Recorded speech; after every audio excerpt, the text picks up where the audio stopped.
Hey everyone, welcome to the new shorts of the fairy tale of Debruk. তো চলো আজকে সন্ধ্যায় তোমাদের সাথে ইন্ট্রোডিউস করিয়ে দিচ্ছি আমাদের বাড়ির শীতলা পুজোর মা শীতলাকে। তো দেখো আমাদের বাড়িতে আজকে এই প্রথম আমি শীতলা পুজো করছি। তো একটু তো ভয় ভয় ছিল আর তার সাথে ছিল অনেকটা ইচ্ছা মা শীতলার পুজো করব বলে। তো চটপট একটু সাজগোজ করে নিলাম। আচ্ছা, এই মুহূর্তে এই জায়গাটায় একটুখানি একটা জিনিস বলে রাখছি। তো তোমাদের এই সময় দেখো আমার মেকআপটাকে কিন্তু বেশ ডিউই আর গ্লোই লাগছে, অন্তত আমার কাছে তো সেটা লাগছে। তো এই ম্যাজিক্যাল মেকআপটা আমি কি করে পেলাম বলো দেখি।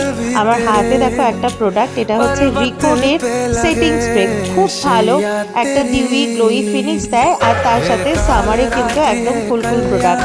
তো প্রোডাক্টটা আমি লিঙ্কটা এখানে ট্যাগ করে দেবো, তোমরা অবশ্যই ইচ্ছা হলে প্রোডাক্টটা পারচেস করতে পারো। তো চলো ডাইরেক্ট চলে এসেছি ঠাকুর ঘরে। আচ্ছা, শীতলা ঠাকুর যারা দেখেছো তারা নিশ্চয়ই দেখেছো ঠাকুরের হাতে একটা ঝাঁটা থাকে, কারণ উনি রোগ বিনাশ করেন, রোগকে ঝাঁটা দিয়ে তাড়ান। তো আমার না একটু ঠাকুরের হাতে ঝাঁটাটা দেখতে বেশ অডই লাগে।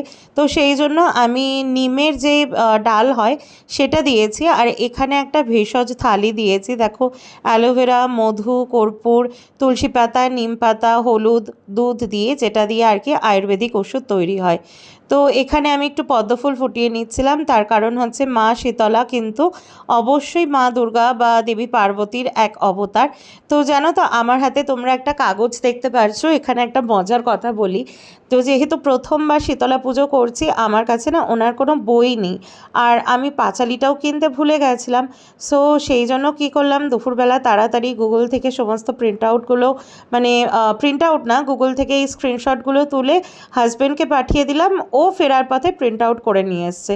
ফলে তার মধ্যে আমি পুষ্পাঞ্জলি মন্ত্র, স্নান মন্ত্র, ধ্যান মন্ত্র সব কিছুই পেয়ে গেছি। আর হ্যাঁ, একটা জিনিস তো জানোই, আগে পতি খুশ তারপরে পত্নী খুশ।